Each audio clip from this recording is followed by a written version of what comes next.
Welcome to the program Spiritism Inspiring Lives. Today's reflection will be regarding disincarnation.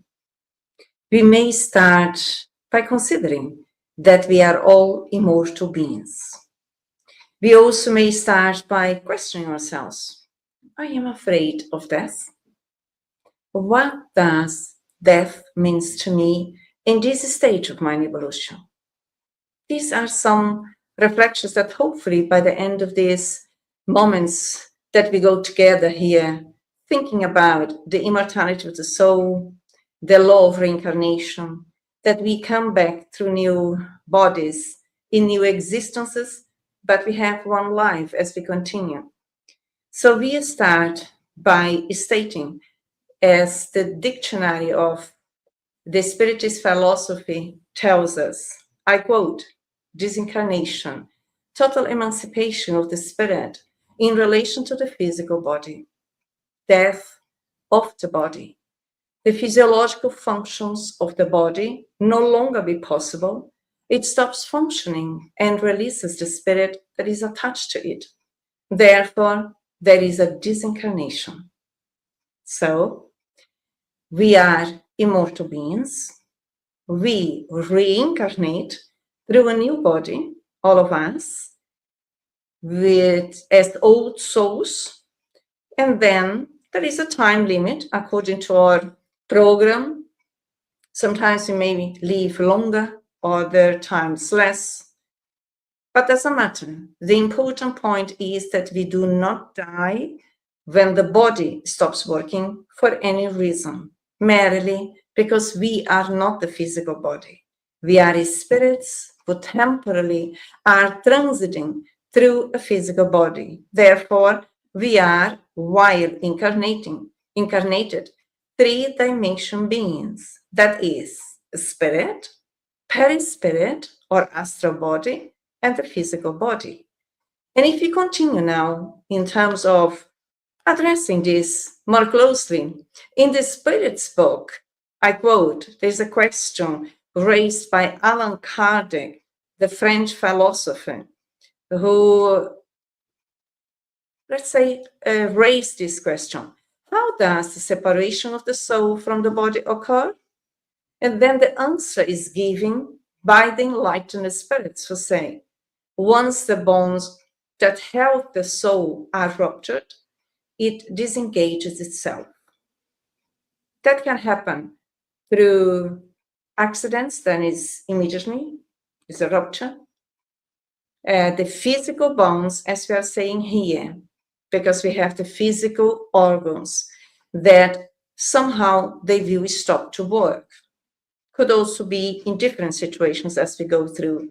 But it's interesting to see if you carry on considering, but how can that happen? And then we have another question that helps us to enlighten our understanding or our reflections that perhaps if you never heard of it, we may start to think about. As I start by saying, I repeat, we are immortal beings. And then in the Spirit's book, question 155a, I quote, does this separation occur instantly and through an abrupt transition?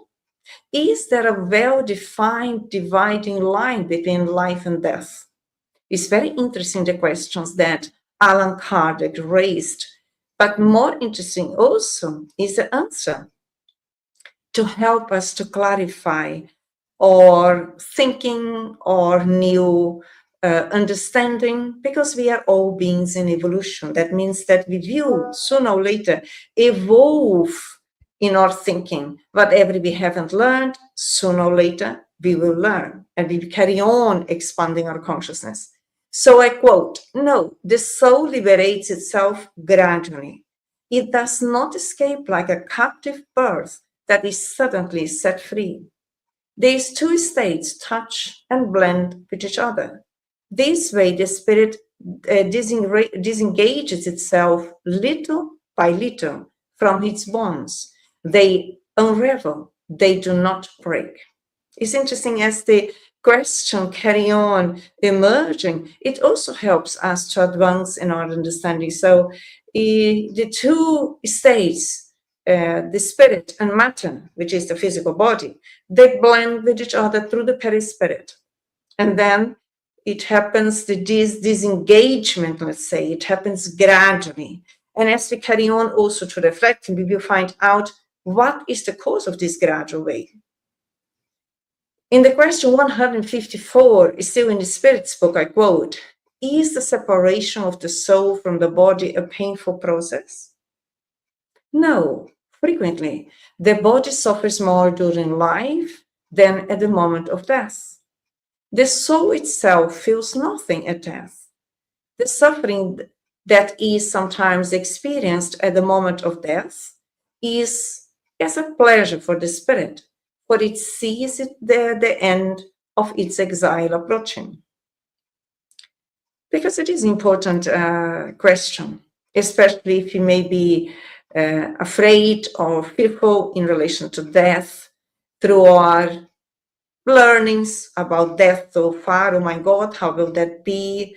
Oh my God, will I feel suffocated? Oh my God, will it be painful? Or whatever. Here we are, myself and all of us, in the position as learners, that we are consoled and comforted by the instructions of the superior spirits telling us that the suffering sometimes is experienced at the moment of death like a pleasure, when the spirit is freeing from the physical body, which sometimes we feel quite limited through the physical body, yet it is a blessing to be reincarnated through a new body. So that can be an experience that sometimes as we learn while we are incarnated, our lives can be much more challenging or painful sometimes, depending on the experiences, on the challenges that we choose to undergo in order to grow, in order to heal, in order to promote ourselves. So it depends pretty much in which way we will depart from matter, in which way we will depart from earth, because there are different ways that the spirit can do it. For instance, in the Spirit's book, question 155a, we still learn, in fact, it is rational to conceive that the more the spirit has identified himself with matter, the more painful it is for him to separate from it. Whereas intellectual and moral activity and the elevation of thoughts operate a beginning of detachment, even during the life of the body. Thus, when death comes, the detachment is almost instantaneous. This is the result of his studies conducted in all individuals observed at the time of death. What do we take from this reflection here? That we as immortal beings, while we are on earth, we use our free will in terms of our choices, in terms of our tendencies, in terms of what is important to us, always according to our level of evolution, if that is conscious or not. This is the way that we interact here on earth. But it is important when we evolve in our thinking and bear in mind that all the theories on earth, they are in a process of evolution, because everything continues to evolve, new discoveries happen. Here, as more as I, for example, as a spirit, as more as I will be attached to matter, to material things, my perception still would be pretty much on the body, and everything here belongs to me. And well, I die and I cannot think anything. So I become very attached to my way of being, that is through my thinking, through my likes and dislikes. So as more as I'm attached to material things, which is to matter, could even be to my body, the more painful it is for the spirit to separate from it, because the mind takes over, it impacts the easiness of the separation, the disincarnation, or the attachment suppresses it. It makes it more difficult. They're more painful. Still, that is temporary. Whereas intellectual and motor activity in the elevation of thoughts operate a beginning of detachment. Detachment is not indifferent, but it's the real understanding that we have, yes, the responsibility to take care of our bodies. We are entitled to have or homes or cars or material things, as long as we don't attach ourselves with them. And how do I do that? In observing what we are thinking. Our thoughts is where everything starts. Our emotions will respond to what we think. Our actions will be the consequences of thoughts.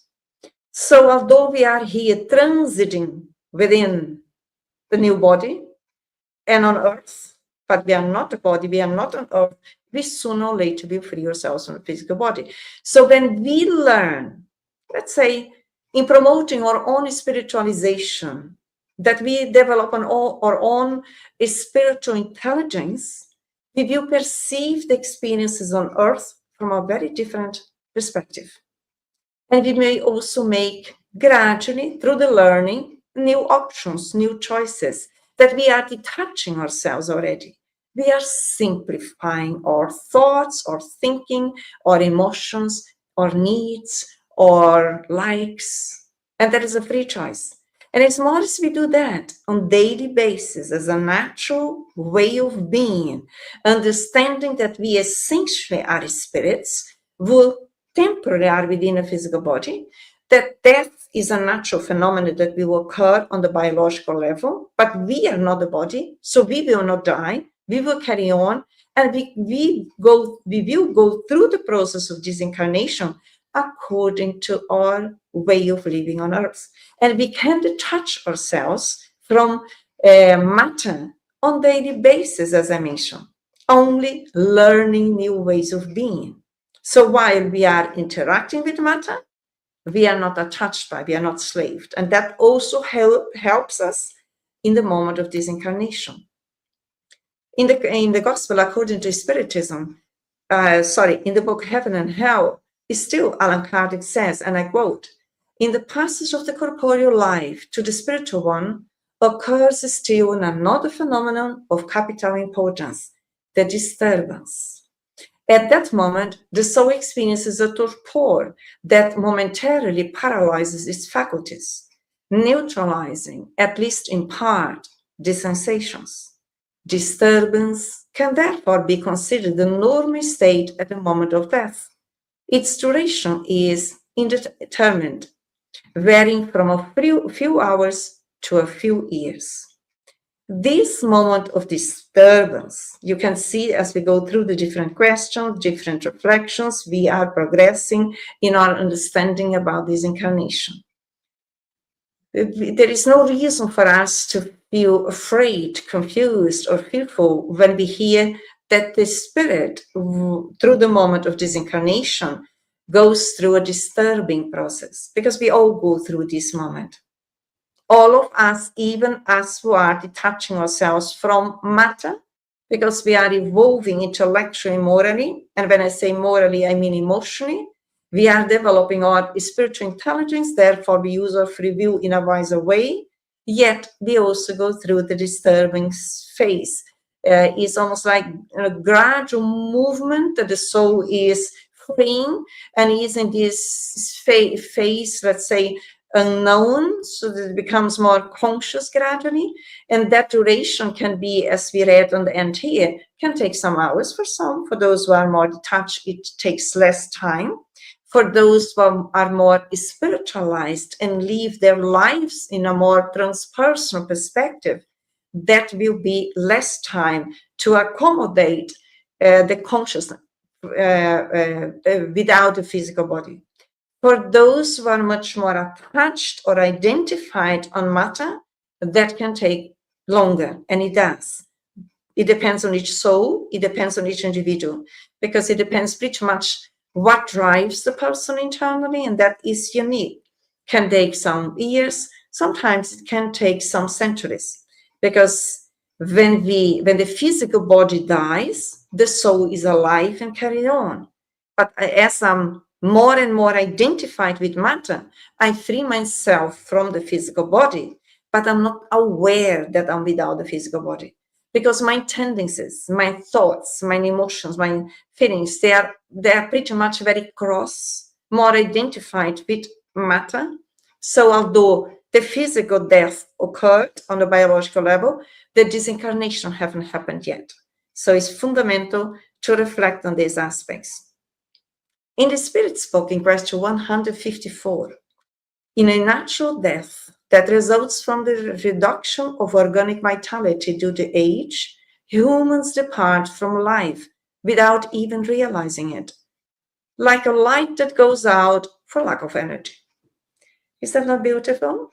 Surely, I don't know if I will die through aging. We don't know really.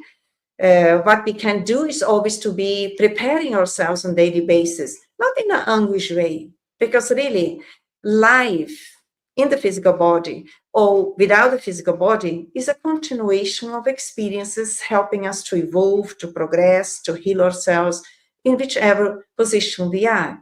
But for those who are going through the aging process, and it's more as it advances in the biological, chronological age, usually that energy becomes less and less and less. It is a natural process that we go through. Not everyone departs from Earth or disincarnates in this way, but for those who do, this is what happens. We can even analyze our physical body. For those who age gradually, we can observe in our physicality that our energy level changes as we age in a natural process. And also in that way, it helps us. Usually we become more centered, more relaxed, because we cannot run around as we do in our age. We sometimes also are more reflective, and we can also perceive more in hearing our inner world as it happens, as it is so common that a lot of people on the end of their existences on a biological level, they can talk about sometimes even transpersonal experiences, transcendental experiences that they are already noticing. This is merely because although they still are in the physical body, but because the vitality is so low, the emancipation through the disincarnation process is already occurring. So they can also sometimes see, sometimes hear the spirits familiar to them who are around them already. In the Gospel according to Spiritism, Allan Kardec signals to us, I quote, "The spiritual life is really the true life. It is the normal life of the spirit. Its earthly existence is transient and passing, kind of death, if compared to the splendor and activity of the spiritual life. The body is nothing but a coarse garment that temporarily covers the spirit, a real shackle that binds him to an earthly gleam, from which he feels happy to free." It's so consoling for all of us to understand that the real life is a spiritual life, and that no one dies, neither us, neither our dear ones. Our dear ones, they are also spirits. And we have all different programs when we return to Earth. But the real fact is, my dear friends, we are not pretty much trained in that way. But the fact is that as soon as we reincarnate, when we are born, after that we are already in a process of disincarnation. Because we just don't know how many days, how many hours, how many weeks, how many months, how many years we will be in a new body.